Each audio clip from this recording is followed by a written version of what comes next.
الحمد لله الحمد لله وكفى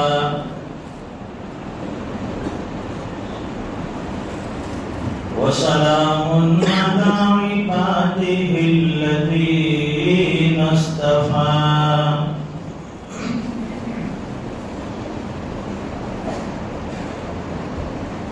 خصوصا على أفضل وخاتم النبيين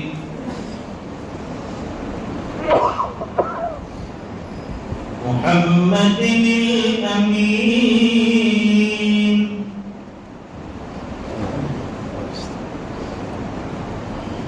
وعلى آله وصحبه أجمعين.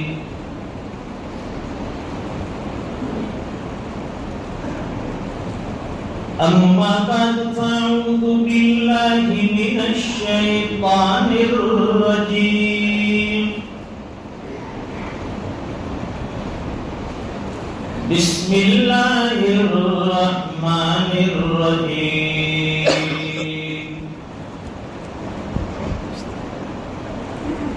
وما خلقت الجن والإنس إلا ليعبدون. صدق الله العظيم. وقال رسول الله صلى الله عليه وسلم: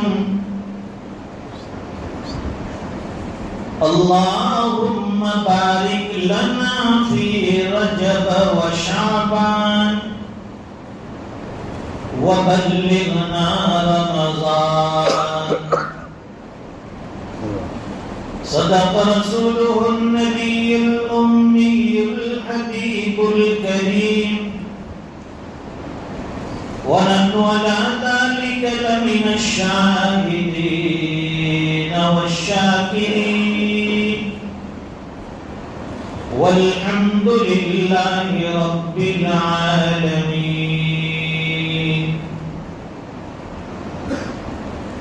اللهم صل على سيدنا ومولانا محمد وعلى آل سيدنا محمد وبارك وسلم.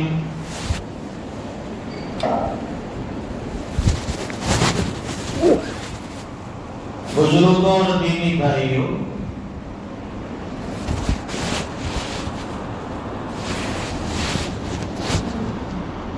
ہمیں اور آپ کو اللہ نے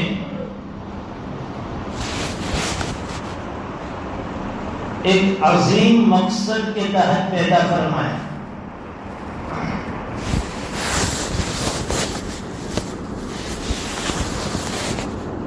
اس مقصد کو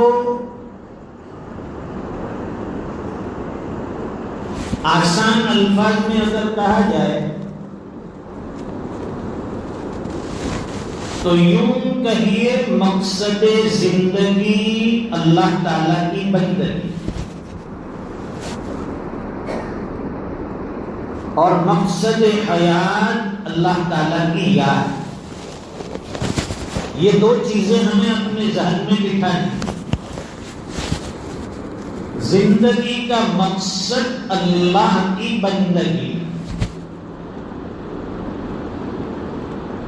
اور اللہ کی یاد.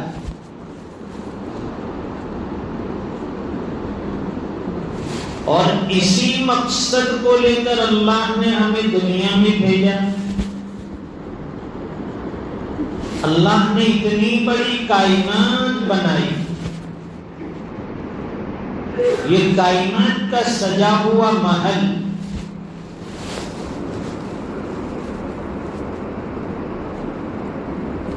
زمین کے بارے میں اللہ فرماتے ہیں: وَالْأَرْضَ فَرَشْنَاهَا فَنِعْمَ الْمَاهِدُونَ. ہم نے زمین کو بہترین بچھونا بنایا. اللہ سے بہتر کوئی بچھانے والا نہیں ہے.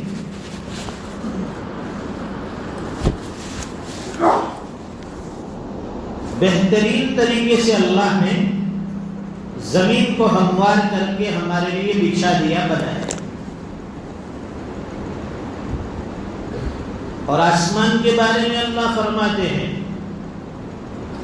وَجَعَلْنَا السَّمَاءَ سَقْفًا مَحْفُوظًا. حق تعالی شانہ فرماتے ہیں کہ ہم نے آسمان کو مضبوط چھت بنایا.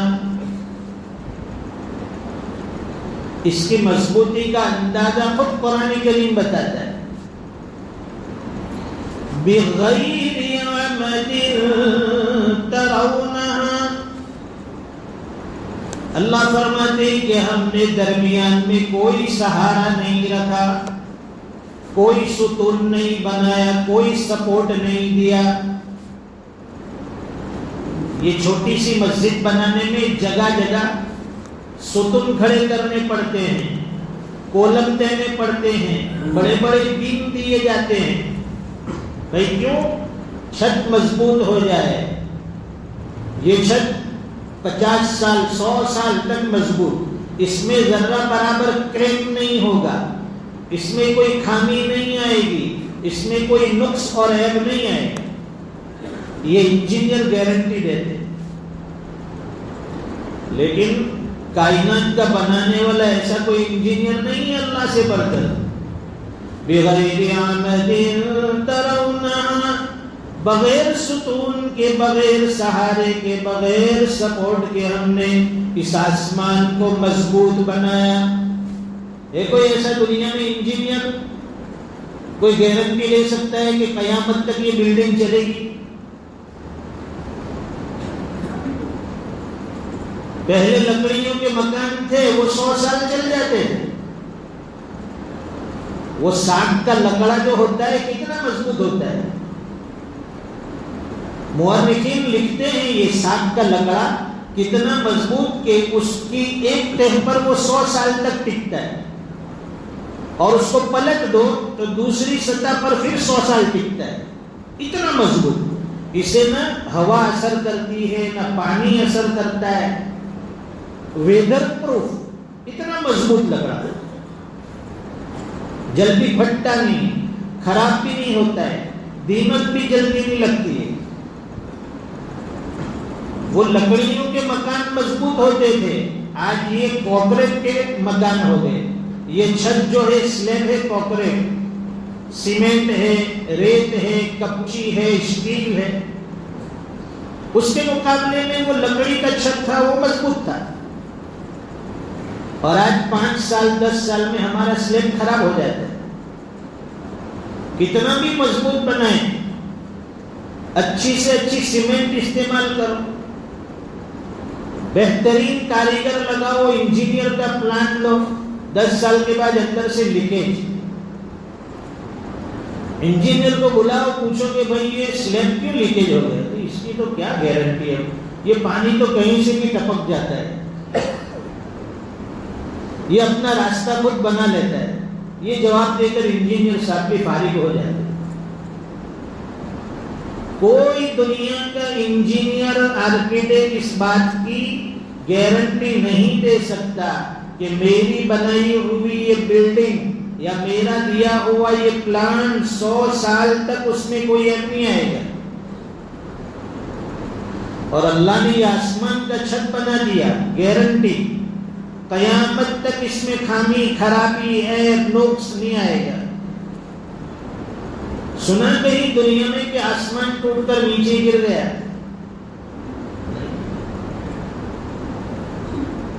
بہترین بنانے والے کاریگر، بہترین صانع، کائنات کی تخلیق جس نے کی وہ ایک اکیلا اللہ. اور پھر آسمان کو ایسے نہیں چھوڑا.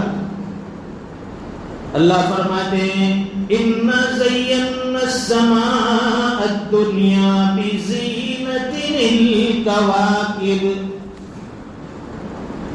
ہم نے آسمان کو لائٹوں سے مزین کیا، ڈیکوریٹ کیا، جگہ جگہ اللہ تعالیٰ نے اوپر بلب جلا دیے، رنگین آسمان پر ستارے، وہ نیچے سے لائٹنگ کتنی خوبصورت معلوم ہوتی. یہ دنیا کی لائٹنگ پچھلے 20-25 سال کی ہے، اس سے پہلے اس کا تصور نہیں ہوتا تھا. دیوالی آتی ہے، سورج جاتے ہیں، اس طرف جاتے ہیں، بلڈنگوں پر لائٹیں لگی ہیں. یا شب معراج ہو یا میلاد النبی کے نام پر لوگ لائٹنگ کرتے ہیں، چراغاں کرتے ہیں. تو یہ لائٹنگ 50 سال پہلے کہاں تھی؟ کیا اس وقت آپ کو نبی سے محبت نہیں تھی؟ اس وقت لائٹ کیوں نہیں جلائی؟ تو یہ 25-50 سال کی یہ ایجاد لائٹ. پہلے لوگ دیے تلے زندگی گزارتے تھے، چراغوں میں ان کی زندگی گزر گئی. آنکھوں کی بینائی، روشنی بڑی تیز. اندھیرے میں اگر سکہ گر جائے تو اٹھا کر دے دیتے تھے کہ یہ سکہ گرا ہے. ابھی آج تو روشنی میں بھی نہیں دکھتا ہے سکہ گرا ہے، وہ کہاں گیا؟ وہ موبائل اتنا دیکھتا ہے کہ ساری آنکھ کی روشنی تو اس میں ختم ہو گئی. موبائل کے علاوہ اسے کچھ اب نظر نہیں آتا، کئی سکے نظر نہیں آتے زندگی میں.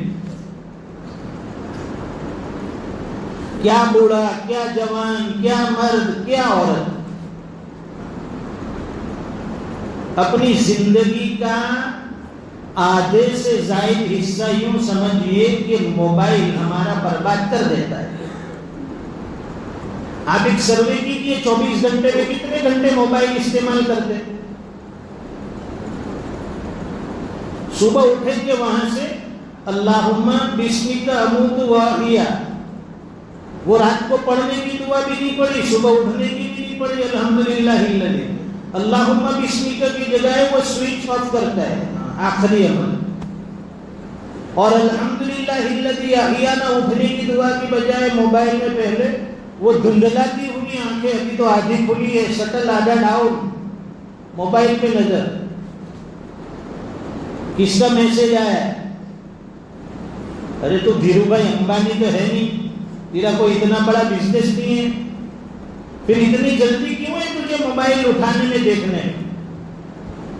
اللہ کا قرآن اٹھا، 1400 سال سے نبی نے وہ کلام لا کر دیا، اس میں میسج ہی میسج بھرے ہیں، پیغام ہی پیغام ہیں، بشارتیں ہی بشارتیں ہیں.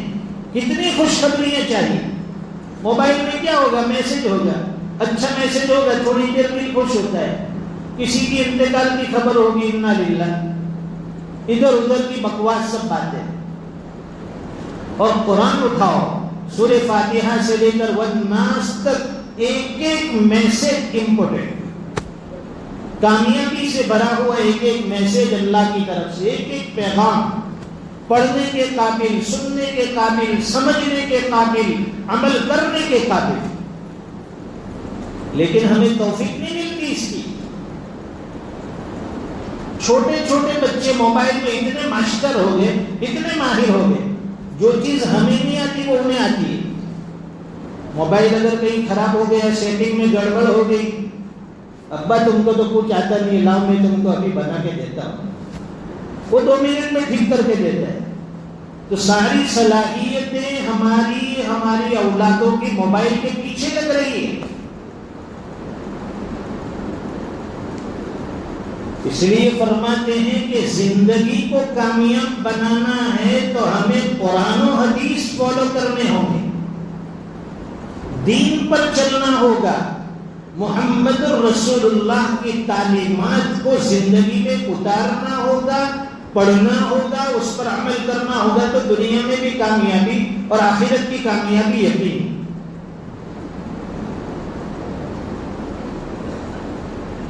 تو آسمان کے بارے میں اللہ فرماتے ہیں اِنَّا زَيَّنَّا السَّمَاءَ الدُّنْيَا بِزِينَةٍ الْكَوَاكِبِ، ہم نے آسمان کو مزین کیا ستاروں کے ذریعے، چاند سورج کے ذریعے.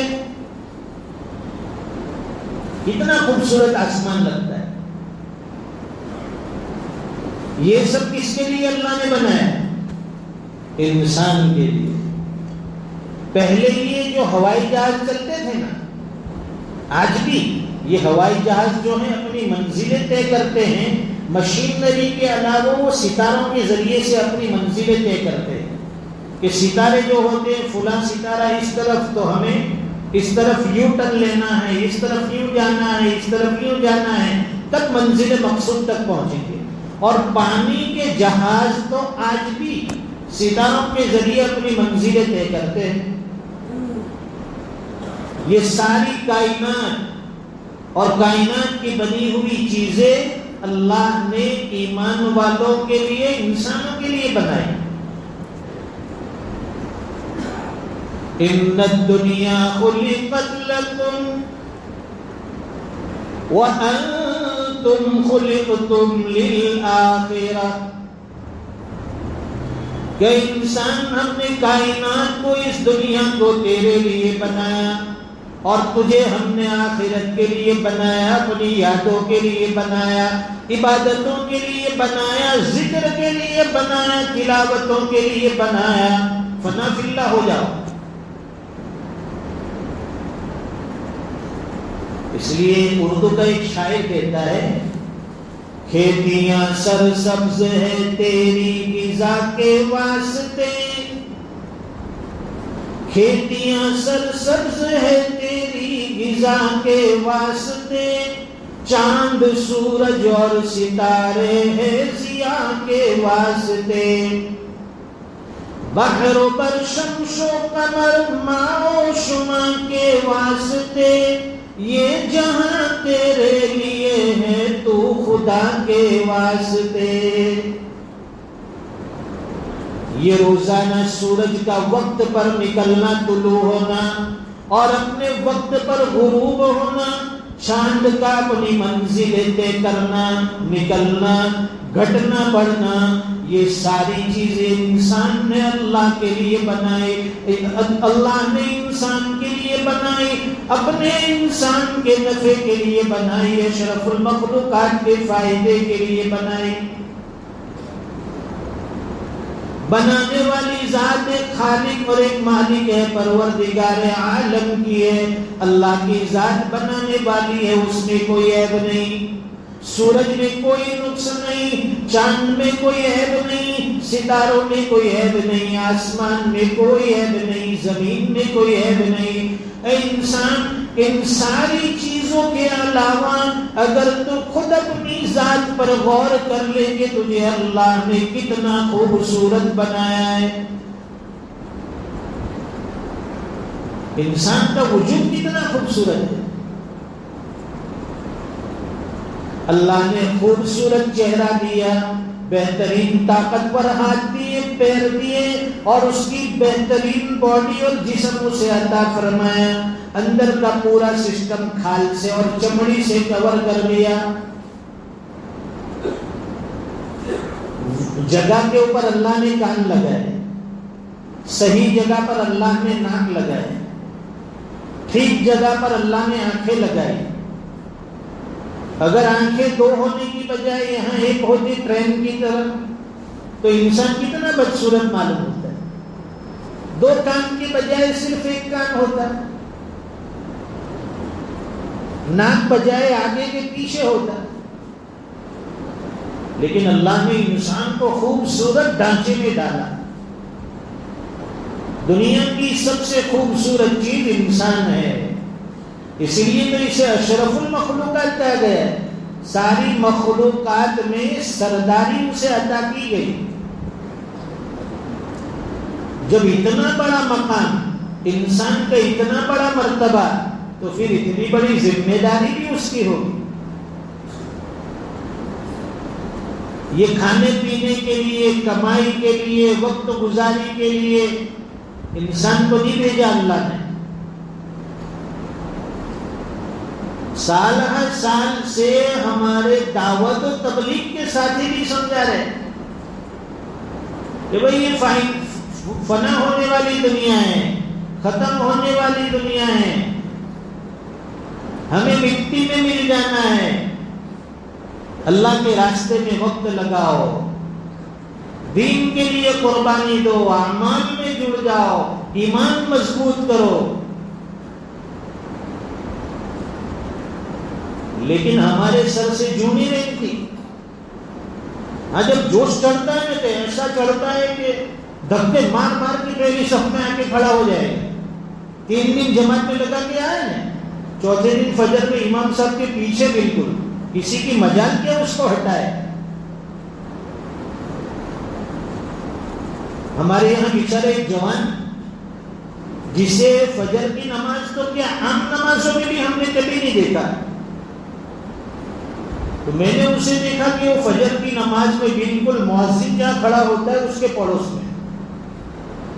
تو مجھے تعجب ہوا کہ آج عید تو ہے نہیں کہ عید کے دن چلو بھائی کوئی نماز کے لیے آ گیا. 1 دن 2 دن 3 دن روزانہ فجر میں وہ مؤذن کے بالکل پڑوس میں حی علی الصلاۃ کی جگہ پر. چوتھے دن پھر غائب ہو گئے. تو میں نے پوچھا مؤذن صاحب کو کہ وہ جوان لڑکا جو تھا ماشاءاللہ وہ 3 دن برابر فجر کی نماز میں آتا رہا آپ کے بالکل بغل میں. تو کہ ہاں ان کے 3 દિવસ لگانے آوے بنے تو ذرا جوش ہوتا ہے. وہ 3 دن لگا کے آئے اللہ کا بندہ تو 3 دن فجر پابندی سے پڑھے. چلو خیر اللہ سب کو ہدایت. اس لیے ہمارے دعوت کے ساتھی کہتے 3 دن لگا دو کم از کم کہ کچھ تو ہدایت پر آ جائے. 40 دن لگاؤ تاکہ اعمال میں اور مضبوطی آ جائے. اب بڑی عمر والے لوگ ہیں وہ بیچارے مدرسے میں تو داخل ہو نہیں سکتے کہ چلو مدرسے میں پڑھنے بیٹھ جائے. یہ دعوت کا راستہ بالکل آسان. دین سمجھنے کے لیے، سیکھنے سکھانے کے لیے دعوت کا راستہ آسان. اس میں کوئی شرم نہیں، کوئی عمر کی قید نہیں، اور اس میں بھی وصولی کے پیسے نہیں ہو تو بھی کوئی ادا کر دیتے. 3 دن کے اتنے ہوں گے، جیب میں تو دھاگے نکلتے باقی کچھ نہیں ہے، چلو وہ بھی ہم لگا دیں گے. حالانکہ اصول کیا ہے؟ اپنی جان اپنا مال. اس سے بڑا فائدہ ہوتا ہے. لیکن پہلی مرتبہ 1-2 مرتبہ چلو ان کے پیچھے خرچ بھی کرنا پڑے اچھی نیت سے کہ اللہ ان کو ہدایت عطا فرمائے، راہ راست پر آ جائے. اس کی وجہ سے اس کا گھرانہ، اس کی فیملی راہ راست پر آ جائے، ہدایت پر آ جائے. پوری دنیا میں دعوت کے نام سے چہل پہل محنتیں ہوتی ہیں، اور مسجد وار جماعت، روزانہ تعلیم، مشورے، اس میں بھی جڑنے کی کوشش کریں.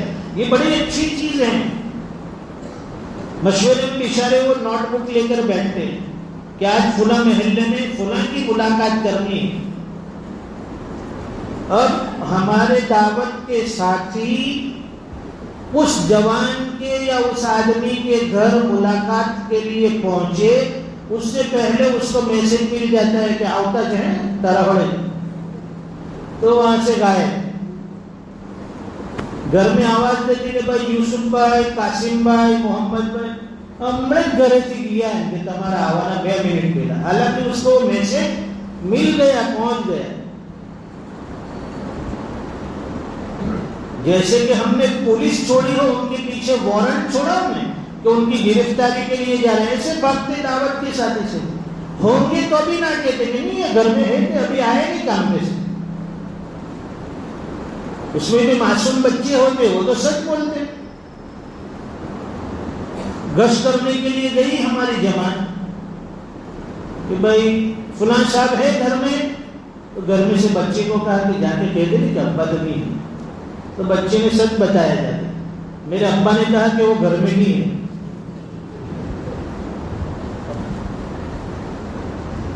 بھائی 2 منٹ باہر آئیں گے، آپ ملاقات کریں گے، آپ کے اکرام کے لیے، آپ کے فائدے کے لیے، آپ کی ہدایت کے لیے، آپ کی جنت بنانے کے لیے، آپ کی آخرت سنوارنے کے لیے یہ لوگ آئے. کوئی اپنا فائدہ لے کر نہیں آئے، کوئی چیک پھڑوانے تو نہیں آئے کہ ڈونیشن دو، کہ ہدیہ دو، کہ چندہ دو. مسجد میں آنے والے بن جاؤ، اللہ کے گھر میں آ جاؤ. جماعت آئی ہے فلاں جگہ سے، چلے کی جماعت، 3 دن کی جماعت، بھائی نصرت کرو، ساتھ تو ان کا تعاون کرو. آسانی سے دین پھیل سکتا ہے اور دین پر ہم عمل کر سکتے ہیں، لیکن جس کے دل میں اللہ تعالیٰ دین کی عظمت دے دے، دین کی محبت دے دے، دین داروں کی قدر دے دے، اس کے لیے دین پر چلنا، دین پر آنا، دین پر عمل کرنا آسان ہے، ورنہ بڑا مشکل ہوتا ہے۔ پکے نمازی کتنے ہیں؟ اس کا اندازہ فجر کی نماز میں دیکھ لو۔ یہ 15ویں شعبان ماشاءاللہ مسجدیں بھری ہے، دیکھو باہر پارکنگ بھی نہیں ہے، کتنے لوگ گھر سے چل کر آئے ہیں، مسجدیں فل۔ اب یہی ہمارا مجمع پھر عام نمازوں میں کہاں جاتا ہے؟ فجر کی نماز میں کہاں چلا جاتا ہے؟ مسجد مرثیہ خاک نمازی نہ رہے، وہ صاحب اوصاف مزاجی نہ رہے۔ مسجد بھی آج اعلان کرتی ہے، پکارتی ہے، کہاں گئے وہ نمازی، وہ اللہ اللہ کرنے والے، ذکر اللہ کرنے والے، آباد کرنے والے، راتوں کو مانگنے والے، گر گرانے والے، کہاں گئے؟ یہ جب 15 شعبان آتی ہے نا، یہ بڑی رات اور آئندہ کل بڑا دن، اسے یوں سمجھیے جیسے ہمیں کسی جگہ پر لمبا سفر کرنا ہے۔ جب لمبے روٹ کی ٹرین چلتی ہے تو وہ ٹرین اخیر تک نہیں جاتی تو ہے، لیکن بیچ میں راستے میں آدھے سفر کے بعد اس کا انجن چینج کرنا پڑتا ہے، بدلنا پڑتا ہے۔ بھائی وہ انجن جو ہے گرم ہو گیا، یہاں سے انجن چینج ہوگا، دوسرا انجن لگے گا، وہ منزل مقصود تک پہنچائے گا۔ تو یہ 15 شعبان تک ہمارا پورا سال جو گزرا ہے نا، گناہوں میں، معصیتوں میں، نفرتوں میں، اللہ کی نافرمانیوں میں، بے دینی میں، یہ پورا سفر 10 مہینے کا گزرا، 11 مہینے کا گزرا۔ اب یہ رمضان کا مقدس مہینہ، پاکیزہ ماحول، نورانیت، انوار و برکات کا مہینہ، یہ آنے والا ہے، منزل مقصود تک پہنچنے والے ہیں۔ اس سے پہلے اللہ تعالیٰ نے یہ 15 شعبان ایک بڑا جیکشن لیا ہے کہ یہاں سے آپ اپنا انجن اب چینج کر لو، وہ گناہوں والا انجن جو ہے اس کو بدل دو، وہ نافرمانیوں والا مزاج جو ہے اب یہاں سے چھوڑ دو، اب نیا انجن لگے گا 15 شعبان سے، وہ عید تک چلے گا، نیکیوں والا، عبادتوں والا، قرآن کی تلاوت، دعائیں، زکوٰۃ، صدقات، خیرات۔ جیسے عید آتی ہے اللہ کو نہیں کہتے ہم خود بخود انجن چینج کر لیتے، پہلے والا لگا دیتے پیچھے، اب دوسری 15 شعبان کو بدلے گی، نہیں، یہی انجن ہمیں لے کر چلنا ہے، نیکیوں والا، عبادتوں والا، وہ ہمیں منزل مقصود تک لے جائے گا، وہ ہمیں اللہ سے ملائے گا، وہ ہمارے اندر روحانیت اور نورانیت لائے گا۔ تو انسان کی زندگی کا مقصد بتایا کہ کھانا کمانا یہ عارضی چیز ہے، دنیا میں آئے ہیں تو کھانا بھی ضروری، کمانا بھی ضروری، بچے ہیں ان کی تعلیم ضروری، تربیت ضروری، اسکول بھیجو، کالج بھیجو، یونیورسٹی بھیجو۔ ماحول لیکن بڑا زہریلا ہے، اور اس میں بھی خاص کر ہماری جوان بچیاں، ہماری وہ بچیاں جو بالغاں ہیں، جوان ہیں، انہیں ایسی اسکول میں، ایسی کالجوں میں نہ بھیجو جس میں مخلوط تعلیم ہوتی، جس میں لڑکے اور لڑکیاں دونوں ساتھ میں ایجوکیشن اور شکشا لیتے ہیں۔ آج کل ہمارے معاشرے کے اچھے اچھے گھرانے خاندان کی جوان لڑکیاں برقعے والی، پردے والی غیروں کے ساتھ جا رہی ہے، ایمان چھوڑ رہی ہے۔ ایک جگہ ایک بیچارے والد صاحب عالم اور بچی غیر کے ساتھ چلی گئی. اس باپ کے دل پر کیسے آرا چلتا ہوگا. خود عالم دین اور لڑکی غیر کے ساتھ چلی گئی اور پھر اسی گاؤں میں آ کر اس کے ساتھ رہی. اور آج حال یہ ہے کہ وہ جینس اور ٹی شرٹ پہنتی، کھلے عام گھومتی. تو اصلی علوم سے ہماری اولاد کی آخرت بن رہی ہے یا تباہ ہو رہی ہے؟ ہاں جہاں الگ ہو، ان کی کالج الگ ہو، اسکول الگ ہو، تعلیم سے کوئی نہیں روکتا ہے. اسلام تو خود تعلیم کا حکم دیتا ہے. قرآن کی پہلی سورت کہتی ہے اقرا، پڑھو لکھو آگے بڑھو. لیکن ایسے ماحول سے بھی بچنا ضروری ہے. ہماری بچیوں کا ایمان بچانا ضروری ہے.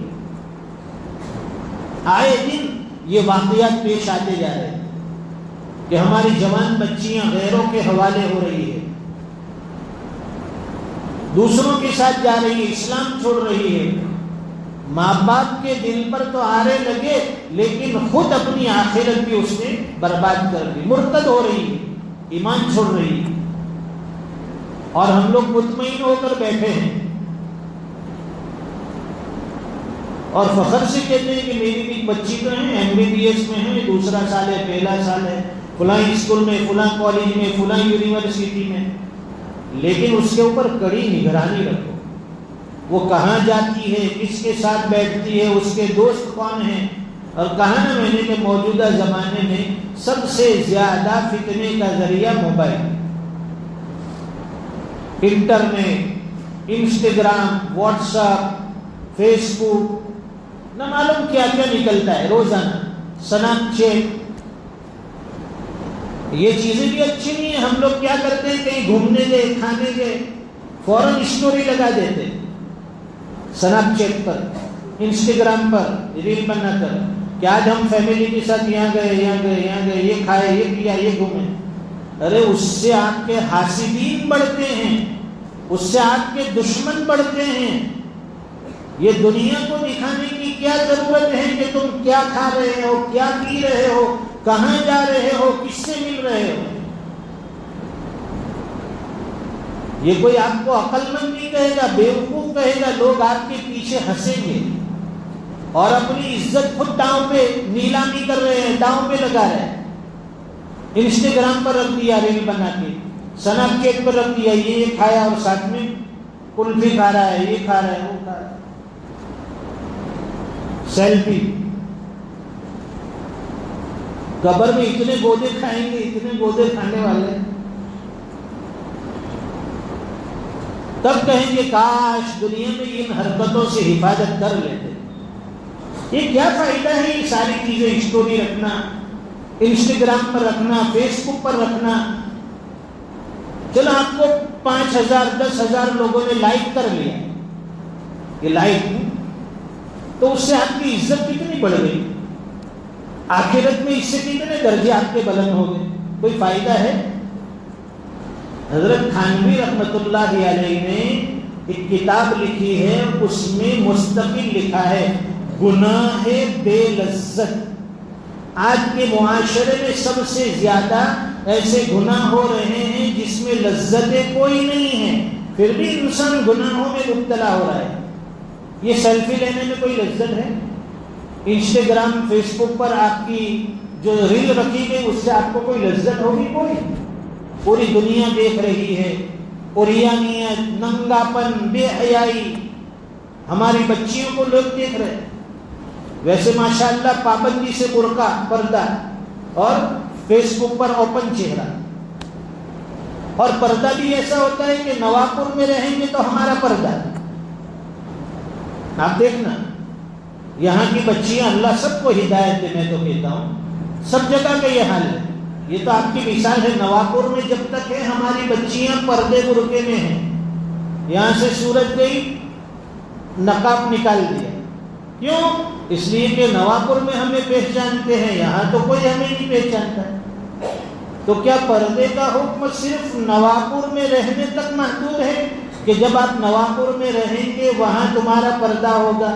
نواپور سے سورت گئے، بمبئی گئے تو پردے کی ضرورت نہیں، وہاں چہرہ کھلا ہوا ہے. ہماری ماں بہنیں بالکل کھلے پردے میں، اور گھر والے بھی کچھ نہیں کہتے. اس میں سب سے زیادہ بگاڑ جو ہے ماں کی طرف سے ہوتا ہے، یاد رکھیں گے آپ.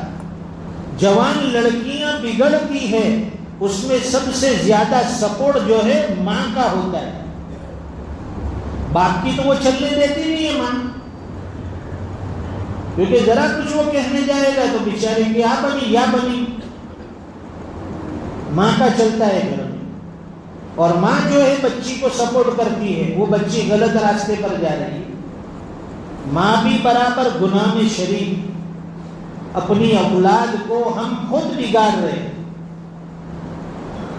قرآن کریم میں اللہ فرماتے ہیں یا ایھا الذین آمنوا قوا انفسکم واہلیکم نارا. اب تعالی شانو فرماتے ہیں اے ایمان والو، اپنے اور اپنے ماتحتوں کو، اپنے گھر والوں کو، اپنے ماتحت لوگوں کو جہنم کی آگ سے بچا لو.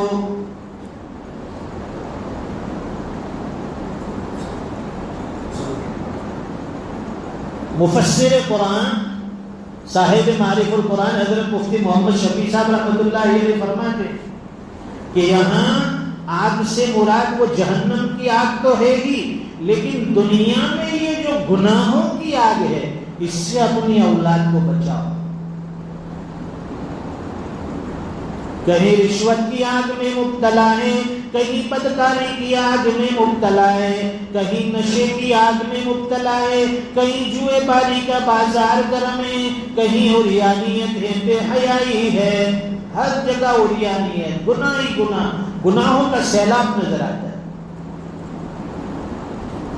فرماتے ہیں کہ یہ گناہ جو ہے یہ گناہوں کا سیلاب ہے جو ہمیں آنکھوں سے ابھی نظر نہیں آتا ہے، لیکن آنکھ بند ہوگی تب نظر آئے گا کہ اوہ کتنے بڑے بڑے گناہ دنیا میں کر کے آئے. یا ایھا الذین آمنوا قوا انفسکم، پہلے انسان کو اپنے آپ کو خطاب کیا. قوا انفسکم واہلیکم نارا، اپنے آپ کو بھی بچاؤ اور اپنے اہل و عیال کو بھی بچاؤ جہنم کی آگ سے. فرماتے ہیں کہ اس پر اکتفا نہ کرو، دنیا کی آگ سامنے ہوتی ہے، اپنی اولاد کو صرف نصیحت کرنے پر ہم اکتفا نہیں کرتے کہ بیٹا سامنے آگ ہے، اس کے اندر مت کودنا، مت جانا، جل جاؤ گے، تباہ ہو جاؤ گے، مر جاؤ گے.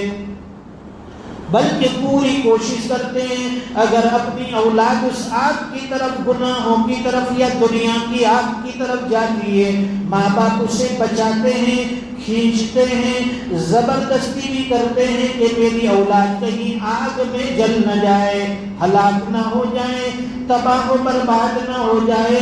اللہ فرماتے ہیں کہ اے انسان، اے مومن، یہ تو دنیا کی آگ ہے، اس میں جل گیا تو بھی اتنا نقصان نہیں ہوگا، لیکن جہنم کی آگ دنیا کی آگ سے 70 گنا زیادہ ہے. اس آگ سے بچا لو اپنی اولاد کو، روکو اپنی اولاد. صرف اتنا کہنے پر کافی نہیں ہے کہ ہم تو بہت سمجھاتے ہیں، بچے کو سمجھتے ہی نہیں. بار بار کہو. قرآن کریم میں اللہ فرماتے ہیں وَذَكِّرْ فَإِنَّ الذِّكْرَىٰ تَنفَعُ الْمُؤْمِنِينَ. بار بار نصیحت کرو، بار بار سمجھاؤ، بار بار نیکی کی طرف بلاؤ. اللہ ایک نہ ایک دن اسے ہدایت دیں گے، اس کے دل میں بات ڈال دیں گے. پتھر کے اوپر جب پانی کا ایک ایک قطرہ گرتا ہے، دیکھنے والا یہ سمجھتا ہے کہ یہ پانی پتھر کا کچھ بگاڑ نہیں سکتا، لیکن یہی ایک قطرہ وہ کئی دنوں کے بعد، ایک زمانہ گزرنے کے بعد اس پتھر کے اندر بھی سوراخ کر دیتا ہے. بالکل اسی طریقے سے اپنی اولاد کی فکر کرو. فتنے کا زمانہ ہے، بہت بڑے بڑے فتنے قیامت سے پہلے آنے والے ہیں. انسان کے ایمان پر حملے ہوں گے. آج چاروں طرف مسلمانوں کے اوپر ان کے دین پر, ان کے اسلام پر, ایمان پر حملے ہو رہے ہیں. ان کی ذاتوں پر بھی حملے ہو رہے ہیں. ان کے مراکز کو, ان کی مساجدوں کو, ان کے مدارسوں کو نشانہ بنایا جاتا ہے. ٹارگٹ مسلمان ہیں. اور پھر بھی ہم اطمینان سے بیٹھے ہیں کہ چلو یہ حالات ہے, وہ تو فلاں جگہ ہے, نوابپور میں تو کچھ بھی نہیں ہے, یہاں تو ہم لوگ بہت آرام سے بجیے پکوڑے پوری سب کھاتے. وہاں حالات ہے. جو اللہ وہاں حالات پیدا کر سکتا ہے وہ اللہ یہاں بھی حالات لا سکتا ہے. اللہ نے عافیت میں رکھا ہے, اس عافیت کی قدر کر لو. عالم اسلام کے لیے, پوری دنیا کے مسلمانوں کے لیے دعائیں مانگو. اے اللہ, جیسے تو نے ہمیں امن عطا فرمایا, یہاں تو نے ہمیں عزتوں کے ساتھ رکھا ہے. پوری دنیا میں مسلمان جہاں جہاں آباد ہیں, جس جگہ مسلم قوم بستی ہے, اے اللہ سب کو امن عطا فرما, سب کے ایمان کی حفاظت فرما, سب کے اسلام کی حفاظت فرما. دعاؤں کا اہتمام کرو. ہم نے مانگنا چھوڑ دیا, ضرورتیں ہماری زیادہ ہے. کوئی مانگنے والا ہو تو ہم شان کہیں دیتے ہیں, اور چاہنے والوں کو دنیا بھی نہیں دیتے. اللہ فرماتے ہیں کہ مجھ سے مانگو, نہ مانگنے والوں سے میں ناراض ہو جاتا ہوں اور مانگنے والوں سے راضی ہوتا ہوں. ادعونی استجب لکم, مجھ سے دعائیں مانگو, ایک بار میرے پاس آ کر دیکھو, میں تمہاری ضرورتیں پوری کروں گا, تمہارے حالات دور کروں گا, تمہارے دکھڑے تم سے دور چلے جائیں گے, تمہاری پریشانیاں تم سے ختم ہو جائیں گی. عزتوں کے مینار پر بٹھانے والا میرا حکم ہوگا. عزتیں میں تمہیں عطا کروں گا, ذلتی سے تمہیں دور کر دوں گا. آؤ میرے دربار کی طرف. اللہ سے مانگنے والوں کی بڑی کمی ہے. کم از کم نمازوں کے بعد مانگنا سیکھو, قرآن کریم کی تلاوت کے بعد مانگنا سیکھو. جو بھی نیک عمل انسان کرتا ہے اس کے بعد اللہ تعالیٰ اس کی دعا قبول فرما دے, جو بھی اللہ توفیق دے. جیسے کہ مثال کے طور پر آپ نے 25-50 روپے صدقہ کر دی. اب یہ صدقہ کرنے کے بعد فوراً دل میں دعا کرو کہ اللہ تیرے راستے میں صدقہ کیا ہے, اس کی برکت سے دعائیں مانگتے رہو. نیک عمل کیا ہے آپ نے تو اللہ تعالیٰ یہ نیکیوں والی دعا بہت جلدی قبول فرما. قرآن کریم کی تلاوت کے بعد ہم لوگ رکھتے تھے چوم کے, نہیں, اس کے بعد دعا مانگو, کیونکہ قرآن کی تلاوت کی افضل الذکر, قرآن کریم بہترین ذکر ہے, بہترین عبادت ہے. اس کے بعد دعا مانگیں گے, اللہ قبول فرما. نمازوں کے بعد نمازیں پڑھی ہے, اس کے بعد فرماتے ہیں کہ دعا مانگو. لیکن ہم لوگ یوں ہی چلے جاتے ہیں, یہ سب اعمال کرتے ہیں ماشاءاللہ نیک اعمال, لیکن اس کے بعد جو مانگنے کا طریقہ ہونا چاہیے, اللہ سے مانگنا چاہیے, وہ چیز ابھی ہمارے اندر نہیں ہے. اور ہمیشہ ہر عمل سے پہلے, چاہے کوئی کام دنیا کا ہو یا دین کا ہو, اگر ہمارے والدین حیات ہے, ہمارے ماں باپ زندہ ہے, سب سے پہلے ان کی دعائیں دو. دکان کھول رہا ہے, ماں سے دعا کراؤ, ابا سے دعا کراؤ, ابا دکان کھولنے والا ہوں, دعا کرنا اس میں کامیاب ہو جاؤ. ماں باپ کی دعا ہر رکاوٹ سے, ہر نقصان سے اللہ آپ کو بچائیں گے ان کی دعا سے. اور یہ ایک دن کے لیے نہیں ہے, جب جب جائے گا, صبح اٹھے گا ماں السلام علیکم, ابا السلام, میں دکان جا رہا ہوں, دعا کرنا اللہ برکت ڈال دے, گھرات پہ دے. جو بھی کام کریں گے, سفر میں نکلیں گے, ماں باپ سے دعا لے کر نکلو. کسی بھی کام کے لیے جائیں گے, اسکول جا رہے ہیں, مدرسے جا رہے ہیں, ابا میں جا رہا ہوں, امی جا رہا ہوں, السلام علیکم. یہ ماحول بناؤ گھر کا. ہمارے بچے کب گھر میں آتے ہیں, کب چلے جاتے ہیں, پتہ نہیں چلتا ہے. یہاں مدرسے میں, مکتب میں استاد تعلیم برابر دیتا ہے کہ جب گھر میں جاؤ تو السلام علیکم کرو, جب نکلو تو السلام علیکم کرو, مدرسے میں آؤ استاد کو سلام کرو, جاؤ تو سلام کر کے جاؤ. اب یہاں استاد تو اپنی ذمہ داری نبھا رہا ہے، لیکن گھر والوں کی بھی ذمہ داری ہے، وہ بھی ان کی تربیت کرے. بچہ اگر گھر میں بغیر سلام کے داخل ہو جائے، واپس بھی سلام کر کے گھر میں آؤ، رحمت کے فرشتے آئیں گے، برکتیں آئیں گی.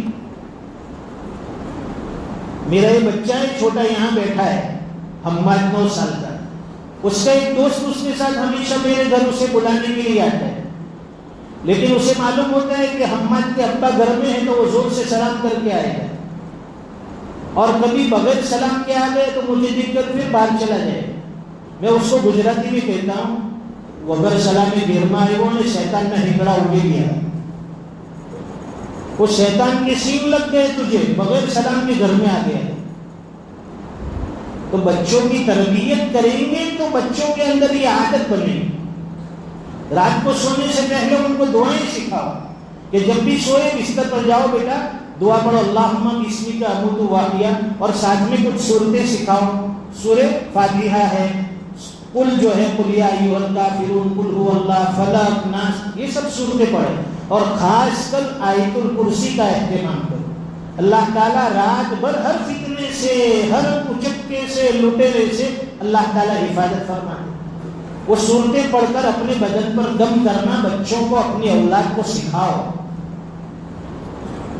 یہاں تو ابا بھی کب سو گئے وہ بھی پتہ نہیں چلا، نہ امی کہاں سو رہی وہ بھی پتہ نہیں چلتا، نہ بچے کہاں لڑکتے وہ بھی پتہ نہیں چلتا. ابا ادھر کونے میں وہ موبائل لے کے اندھیرے میں وہ نظر آ رہا ہے، چمکتا چہرہ اس کا. ماں کہیں اور صوفے پر پڑی ہوئی ہے، بچے کہیں اور بستر پر لڑکے ہوئے موبائل میں مگن ہیں. وہ کب سو جاتے ہیں موبائل دیکھتے دیکھتے پتہ نہیں چلتا. اور فخر سے کہتی ہے ماں پھر پڑوسن کو، دوستوں کو، اپنی سہیلی، میرے بچے تو رات کو کب موبائل دیکھتے دیکھتے سو جاتے پتہ چلتا نہیں. جیسے بہت بڑا کوئی نیکی کا عمل کر کے سلواتی ہے نا اپنے بچے کو، ویسا اس کا عمل بھی لوگوں کے سامنے فخریہ طور پر بیان کرتی. ڈوب مرنے کی چیز ہے، یہ تو شرم کی چیز ہے. اگر موبائل دیکھتے دیکھتے آنکھ بند ہو گئی، سو گئے، روح نکل گئی، تو کیا دنیا سے آخری عمل کون سا لے کر آئے اللہ پوچھیں گے. تو یہ کہیں گے کہ میں تو فیس بک دیکھتے دیکھتے آنکھ لگ گئی، آپ کے پاس سیدھا پہنچ گیا. اس لیے ہمیشہ ادعیہ معصورہ اللہ کے رسول نے ہر وقت کی دعائیں بتائی، سکھائی. خود بھی پڑھو، خود بھی عمل کرو، اور اپنے اہل و عیال کو، اپنے بچوں کو اس کی تعلیم دو، سکھاؤ، عمل میں لاؤ. زندگی عمل کا نام ہے. سیکھ تو ہم لوگ بچپن میں لیتے ہیں، مکتب میں پڑھ لیتے ہیں، اور جوانی کی بات پوچھتے ہیں مکتب میں یہ دعا یاد تھی لیکن اب بھول گئے، کیونکہ اس پر عمل کرنا ہم نے چھوڑ دیا. عمل کا نام زندگی ہے. صرف رٹ لینا، سیکھ لینا، پڑھ لینا یہ کوئی زندگی نہیں. عمل کرو، عمل. اور جو چیز عمل میں آتی ہے وہ چیز انسان کے ساتھ موت تک لگی رہتی ہے. مسجد میں آئیں گے، پہلا قدم کون سا دائیں رکھیں گے، اللہم افتح لی ابواب رحمتک، درود شریف پڑھیں گے، داخل ہوں گے. نکلیں گے تو الٹا پیر. بیت الخلا میں جائیں گے، پہلے الٹا پیر، قدم چھ پر پہلے سیدھا پیر. باہر نکلیں گے تو پہلے سیدھا پیر، جانے کی دعا، نکلنے کی دعا. لیکن یہ دونوں دعائیں باہر پڑھنی ہیں. بہت سے لوگ وہاں ٹوائلٹ میں بیٹھے بیٹھے دعا پڑھتے ہیں، اندر میں آواز بھی آتی، اللہم انی اعوذ بک من الخبث والخبائث. ارے بھائی وہ تو شیطان تو اندر پہنچ گئے. وہ باہر پڑھنے جانے کی دعا ہے، وہ ہم لوگ اندر پڑھتے ہیں. نہ اندر میں سے بھی جو پڑھتے نکلے گا تو اتنا لمبا 2 میٹر کا نعرہ نکالتے نکالتے غفرانک الحمدللہ الذی. ارے وہ دعا بھی باہر نکل کر پڑھنے کی ہے. اور چھوٹے چھوٹے بچے کو تو ہم نے دیکھا کہ اپنا سبق بھی ٹوائلٹ میں بیٹھے بیٹھے زور زور سے پڑھتے ہیں. ہاں وہ انگلش سیٹ ہوتی ہے، اس پہ بیٹھ کے وہ چھوٹے چھوٹے بچے، مکتب کا سبق ہوتا ہے، صبح ٹوائلٹ میں بیٹھتے ٹب کے اوپر، وہ سیٹ کے اوپر، اور سبق پڑھ رہے ہیں. کیا کر رہے بیٹا؟ استاد ہے کہ آپ کو لاؤ جو ہے، تو وہ پکا ٹوائلٹ میں بیٹھ کے کر رہا ہے. تو ماں باپ کے اسے رات کو پکا نہیں کرواتے، سبق اس کا سنتے نہیں، یاد نہیں کرواتے، تو بچے کو ٹوائلٹ میں بیٹھ کر سبق بھی یاد آتا ہے. یہ باتیں وہ ہیں جو سمجھنے کی. یہ ہر گھر کی کہانی ہے. ایک گھر میں نہیں، ہر گھر میں یہ چیزیں ہو رہی ہیں. اپنی اولاد پر توجہ دو، ان کی نقل و حرکت پر توجہ دو. اولاد جو ہے نا ماں باپ کی ہو بہو 100% کاپی کرتے ہیں. ہمارے باپ کیا کرتے ہیں، ہماری ماں کیا کرتی ہے، وہ اس کی ہو بہو کاپی کرتے ہیں. آپ جس انداز میں چائے پیئیں گے نا، اپنے بچے بھی اسی انداز میں پیئیں گے. آپ پلیٹ اس طرح سے لے کے پیئیں گے تو آپ کا چھوٹا جو ہوگا سب سے، وہ بھی اسٹائل مارے گا کہ ابا بھی ایسے پیتے، میں بھی ایسے پینے کا نہیں تو نہیں پیوں گا. یہ کاپی کرتے اولاد جو ہے. اس لیے ان کے سامنے اچھائی لاؤ، نیکی لاؤ، تاکہ وہ نیکیوں کے اندر آپ کی کاپی کرے، گناہوں کے اندر نہیں. گناہوں میں کاپی کریں گے تو ماں باپ کے لیے بھی وبال، اولاد کے لیے بھی وبال. یا ایھا الذین آمنوا، اے ایمان والو، قوا انفسکم واہلیکم نارا، اپنے آپ کو بھی بچاؤ، اپنے ماتحتوں کو بھی بچاؤ، اپنے گھر والوں کو بھی بچاؤ جہنم کی آگ سے. اس آیت کی تفسیر کرتے ہوئے مفسرین نے لکھا ہے کہ اس آیت کے تحت اپنے اہل و عیال تو ہے ہی، لیکن ہمارے ماتحت جتنے لوگ ہیں، جیسے مدرسے میں ایک استاد ہے، استاد کے ماتحت جتنے بچے کلاس میں پڑھتے ہیں، استاد کی ذمہ داری ہے کہ ان بچوں کی صحیح تربیت کرے، ان کو جہنم کی آگ سے بچانے کی فکر کرے. مدرسے کا محتمین ہے، اس کی ذمہ داری ہے کہ اپنے اساتذہ کو وہ تربیت دیں، اپنے بچوں کو وہ تربیت دے تاکہ وہ نیک اعمال میں لگے، گناہوں والے اعمال سے بچے، جہنم سے دور ہو جائے. ایک کمپنی کا آنر ہے یا کوئی ریسٹورینٹ ہوٹل کا مالک ہے، اس مالک کے لیے بھی ضروری ہے کہ اس کی ہوٹل میں، اس کی کمپنی میں جتنے بھی کاریگر ہیں، مسلم ہیں، ان کی نمازوں کی فکر رکھے، ان کے دین کی فکر رکھے. ہمیں تو کام سے کام لینا ہے. کمپنی میں آئے گا، کام کرے گا، جائے گا، وقت پر اس کو تنخواہ دیں گے وقت کی، لیکن اس کی نماز کی فکر کرو. بھائی 5 وقت کا نمازوں کا اہتمام کرو. آپ کو سب کاریگر کو چھٹی دینی چاہیے. اتنے بجے سے اتنے بجے نماز کا وقت ہے، آپ نماز کے لیے چلے جاؤ. آگے پیچھے کر لو. 5 آدمی ابھی نماز پڑھیں گے، وہ فارغ ہو کر آئیں گے، پھر 5 کاریگر جائیں گے.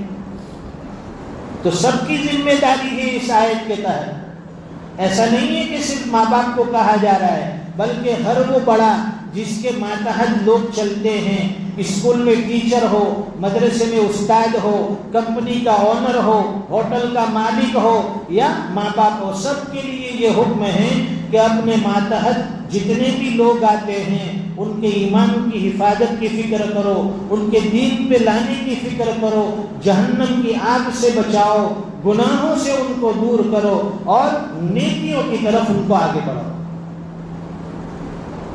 انشاءاللہ سب عمل کریں گے اس پر.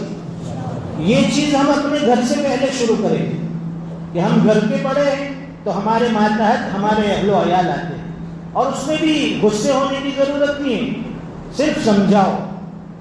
وَذَكِّرْ فَإِنَّ الذِّكْرَىٰ تَنفَعُ الْمُؤْمِنِينَ. سمجھاتے رہیے، نصیحت کرتے رہیے. نصیحت پر عمل کروانا اللہ کا کام ہے، ان کے دل میں بات ڈالنا اللہ کا کام ہے. زبردستی نہیں. اللہ کے رسول سے بھی نہ کہا گیا إِنَّكَ لَا تَهْدِي مَنْ أَحْبَبْتَ وَلَكِنَّ اللَّهَ يَهْدِي مَن يَشَاءُ. اے نبی، آپ جسے چاہے ہدایت نہیں دے سکتے. ہدایت دینا یہ تو ہمارا کام ہے. اللہ جسے چاہتا ہے اسے ہدایت عطا فرماتا ہے. ہم تو نصیحت کر سکتے ہیں، حکم نہیں دے سکتے کہ یہ عمل کر ورنہ یوں کر دوں گا، سزا دوں گا. نہیں، نصیحت کرو. بھائی وقت ہو جائے بیٹا نماز پڑھ لو. کمپنی کا مالک بھائی ورکر کو وقت ہو جائے اتنے بجے نماز کے لیے چلے جاؤ. اپنی اولاد کو، اپنی بیوی کو نماز کا حکم دو. سمجھانے سے بڑا فائدہ. اور سمجھانے میں بھی سخت رویہ اگر اختیار کریں گے تو بات دل پر اثر نہیں کرتی. حضرت موسیٰ علیہ السلام اور حضرت ہارون علیہ السلام یہ وقت کے 2 نبی ہیں.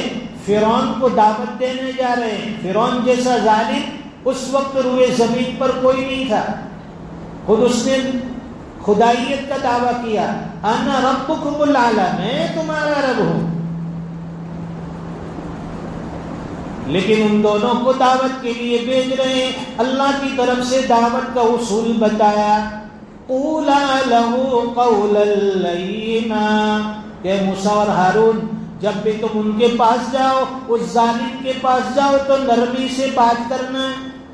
عقل تو یہ کہتی ہے کہ ڈنڈے مار مار کر، سر میں جوتی مار مار کر اس کو سدھارے ظالم کو، لیکن اللہ فرماتے ہیں نہیں، سخت رویہ اختیار نہیں کرنا ہے، نرمی سے کام کرنا ہے. اس لیے تو اللہ تعالیٰ نے یہ زبان جو رکھی ہے نا، اس میں ایک بھی ہڈی نہیں ہے ہڈی. اسی زبان کے ذریعے ہمیں سمجھانا ہے. اس سے بات دل میں جلدی اثر کرتی ہے، جلدی سے اتر جاتی ہے. اللہ کے رسول صلی اللہ علیہ وسلم نے اتنا بڑا انقلابی کام کیا دنیا میں، 1,24,000 صحابہ اکرام تیار کیے، لیکن کسی ایک صحابی کے ایمان لانے میں تاریخ میں ایک حرف، ایک لفظ بھی نہیں ملے گا کہ اللہ کے رسول نے سختی کے ساتھ ان کو ایمان کی دعوت دی اور جبراً ان کو ایمان کے اندر، اسلام کے اندر لے آئے. کوئی بھی واقعہ اٹھائیں گے وہاں اللہ کے نبی کی لسان مبارک سے نکلی ہوئی پیاری دعائیں، پیارے کلمات، یا پھر اللہ کے نبی کے وہ اخلاق کریمانہ شامل ہوں گے جن کو دیکھ کر لوگ اسلام لے آتے. سامنے والا سختی کرتا تھا، وہ زبان استعمال کرتا تھا، کبھی ساحر کہتا تھا، کبھی جادوگر کہتا تھا میرے نبی کو، کبھی کسی نے ساحر کہا، جادوگر کہا، لیکن جھوٹا کسی نے نہیں کہا. تاریخ اٹھا کر دیکھو، اللہ کے نبی کو جھوٹا کسی نے نہیں کہا، بلکہ غیروں کی زبان پر تھا کہ محمد تم صادق ہو، امین ہو، سچے ہو، امانت دار ہو. یہ دشمن گواہی دیتے تھے کہ اللہ کے نبی کیسے ہیں، سچ بولنے والے، امانت دار. اب یہ جملہ اپنے اندر فٹ کرو کہ ہم کتنا سچ بولتے ہیں، بات بات میں جھوٹ، گھر میں روزانہ جھوٹ، بیوی کے ساتھ جھوٹ، بچوں کے ساتھ جھوٹ. ہمارا جھوٹ تو ایسا ہے کہ پکڑا بھی نہیں جاتا، پکڑنے میں آتا بھی اتنا چالاکی سے جھوٹ. اور اللہ کے نبی کی سیرت میں آپ نے زندگی میں کبھی جھوٹ نہیں بولا، آپ نے کبھی خیانت نہیں کی، آپ کی زبان سے کبھی کوئی نازیبا الفاظ نہیں نکلے، کوئی برائی کے کلمات نہیں نکلے، کوئی غیبت نہیں نکلی. دشمنوں کے لیے کبھی کوئی بد دعا نہیں. ہم تو اپنے کو بد دعا دیتے، ہمارے رشتہ داروں سے بنتی نہیں، ہمارے پڑوسیوں سے بنتی نہیں، بھائی بہنوں سے ہماری بنتی نہیں، سب کے ساتھ ہمارے رشتے ٹوٹے ہوئے ہیں، منقطع ہو گئے ہیں، دور ہو گئے ہیں. بھائی بھائی کو دیکھنے کے لیے تیار نہیں، بہن بھائی کو دیکھنے کے لیے تیار نہیں، چچا بھتیجوں کو دیکھنے کے لیے تیار نہیں، ایک پڑوسی دوسرے پڑوسی کو دیکھنے کے لیے تیار نہیں، رشتہ دار سے ملنے کے لیے تیار نہیں. یہ جتنے بھی لوگ ہیں نا، ان لوگوں کی دعائیں ایسی رات میں بھی قبول نہیں ہوتی. رشتہ توڑنے والا، دشمنی کرنے والا، رشتہ توڑنے والا، ماں باپ کا نافرمان، شرابی، یہ ایسے بڑے بڑے گنہگار ہیں جن کی ایسی مقدس پاکیزہ رات میں بھی عبادت قبول نہیں ہوتی، اور ان کی دعائیں بھی اللہ رد فرماتے ہیں. دعائیں نہیں سنی جاتی کہ نکل جا، تیرے اعمال کیسے ہیں، تجھ سے تو تیرے ماں باپ ناراض ہیں، تجھ سے تیرے رشتہ دار ناراض ہیں، تو شرابی ہے، تو کینہ رکھنے والا ہے، تو جواری ہے. اللہ حفاظت فرمائے امت مسلمہ کی. بگڑا کچھ بھی نہیں ہے، آج بھی اللہ ہماری دعا سننے کے لیے تیار ہیں. شرط یہ ہے کہ سچے دل سے اللہ سے معافی مانگ لے. سال بھر کا گنہگار جب لوٹ کر گھر پر آتا ہے نا، تو اللہ فرماتے ہیں کہ جا میں نے معاف کر دیا. اللہ معافی کا دامن لے کر کھڑے ہیں، پہلے آسمان پر انتظار میں. کوئی معافی کا طلبگار کے اس کو معاف کر دیا جائے، ہے کوئی پریشان حال کہ اس کی پریشانی دور کی جائے، ہے کوئی رزق کا طلبگار کہ اس کا رزق پورا کیا جائے، ہے کوئی دنیا کے کسی جھمیلے میں پھنسا ہوا اسے اس سے آزاد کیا جائے۔ منادی صبح صادق تک آواز دیتے ہیں، مانگو اللہ سے، مانگو اللہ سے۔ ہم لوگ ہیں، ہمارے پاس مانگنے کی فرصت نہیں ہے، ضرورت ہمیں سب چیزوں کی ہے۔ اللہ کرے کہ ہمیں مانگنے کا جذبہ نصیب ہو جائے، اللہ سے لو لگانے کا جذبہ نصیب ہو جائے، اللہ کے سامنے گڑ گڑانے کا طریقہ آ جائے، اللہ کو راضی کرنے کا طریقہ ہمیں آ جائے۔ قرآن کریم میں اللہ فرماتے ہیں وَمَا خَلَقْتُ الْجِنَّ وَالْإِنسَ إِلَّا لِيَعْبُدُونَ، ہم نے جناتوں اور انسانوں کو محض اپنی عبادت کے لیے پیدا کیا۔ یہ آخری سبق یاد رکھیے، ہمیں پیدا کرنے کا مقصد کیا ہے؟ اللہ کی عبادت۔ اور اب آنے والا مہینہ کون سا ہے؟ عبادتوں کا مہینہ۔ ابھی سے اپنے آپ کو تیار کر لے، جو گناہ ہو گئے اس سے معافی مانگ لے، آج سے اللہ سے دوستی کر لے کہ اللہ میں آپ کے دربار میں دوستی کرنے کے لیے آیا ہوں، آج تک تو میں دور بھاگتا رہا، مسجدوں سے حی علی الصلاۃ حی علی الفلاح مؤذن پکارتا رہا، میں یہاں سے گزرتا رہا، وہاں سے گزرتا رہا، آنے کی توفیق نہیں ہوئی۔ آج جب آ ہی گیا ہوں، اے اللہ مجھے ایسا مسجد کا کھیٹا بنا دیجیے، کھوٹا بنا دیجیے کہ میں ہر وقت نمازوں کا پابند بن جاؤں۔ میرے ماضی کے گناہ اللہ تو معاف کر دے، باقی زندگی آپ کی رضا والی نصیب فرما۔ زندگی کا کوئی بھروسہ نہیں ہے، آج زندہ ہے کل موت کی خبر آ جاتی ہے۔ ہمارے ساتھ ہمارے بڑے بھائی قاری یونس صاحب رحمۃ اللہ علیہ ہر سال 15 شعبان کو میرے ساتھ ضرور نواپور تشریف لاتے اور یہیں آس پاس کہیں بیٹھتے تھے، ہر سال پابندی سے۔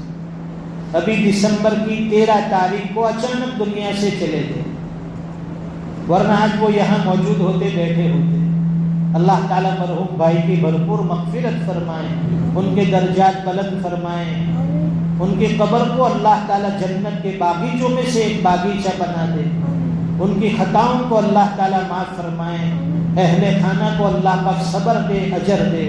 دعا فرمائیں اپنے لیے، اپنے مرحومین کے لیے، سب کے مرحومین، کسی کے ماں باپ چلے گئے، کسی کے رشتہ دار چلے گئے، اللہ تعالیٰ ان تمام ہی مرحومین کی بھرپور مغفرت فرمائیں، ان پر کروڑوں رحمتیں نازل فرمائیں۔ وآخر دعوانا الحمدللہ رب العالمین۔ سال کا یہ ایک دن ہوتا ہے 15 شعبان، آپ کی ماشاءاللہ ملاقات ہو جاتی ہے۔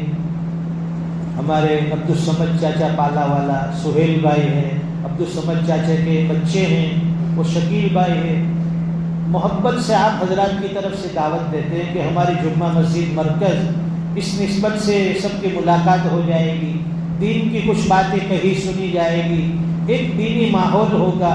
اللہ تعالیٰ سب کا مل بیٹھنا قبول فرمائیں، آپ حضرات کی محبت کی اللہ تعالیٰ مجھے بھی قدردانی نصیب فرمائیں۔ اتنی دیر آپ حضرات یہاں بیٹھے، تشریف لائے، اللہ تعالیٰ سب کا آنا قبول فرمائیں۔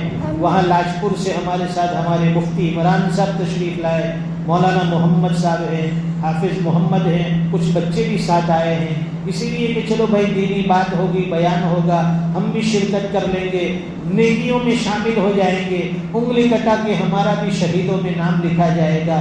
اللہ تعالی ہمیں ایسی دینی مجالس میں بار بار بیٹھنے کی توفیق عطا فرمائیں۔ وآخر دعوانا الحمدللہ رب العالمین۔ درود شریف پڑھے، دعا روشنی بند کر دو لائٹ۔ اللهم صل على محمد كلما ذكره الذاكرون وصل على محمد كلما غفل عن ذكره الغافلون۔ سبحانك اللهم وبحمدك وتبارك اسمك وتعالى جدك وجل ثناؤك ولا اله غيرك۔ ربنا آتنا في الدنيا حسنة وفي الآخرة حسنة وقنا عذاب النار۔ لا إله إلا أنت سبحانك إنا كنا من الظالمين۔ اللهم اغفر للمؤمنين والمؤمنات والمسلمين والمسلمات الأحياء منهم والأموات، يا عزيز يا غفار يا ذا الجلال والإكرام۔ ربنا آتنا فی الدنیا حسنہ وفی الآخرۃ حسنہ وقنا عذاب النار ربنا ظلمنا انفسنا وان لم تغفر لنا وترحمنا لنكونن من الخاسرين ربنا هب لنا من ازواجنا وذرياتنا قرة اعين واجعلنا للمتقين اماما رب ارحمهما كما ربياني صغيرا ربنا لا تزغ قلوبنا بعد إذ هديتنا وهب لنا من لدنك رحمة إنك أنت الوهاب ربنا لا تجعلنا فتنة للقوم الظالمين ونجنا برحمتك من القوم الكافرين فاطر السماوات والأرض أنت ولي في الدنيا والآخرة توفنا مسلما والحقنا بالصالحين اے اللہ ہم سب کے گناہوں کو معاف فرما ہماری خطاؤں سے درگزر فرما اے اللہ دن رات کے گناہ گار ہیں صبح شام کے گناہ گار ہیں اللہ گناہ کرتے کرتے اتنا آگے نکل چکے ہیں کہ پیچھے مڑ کر دیکھتے ہیں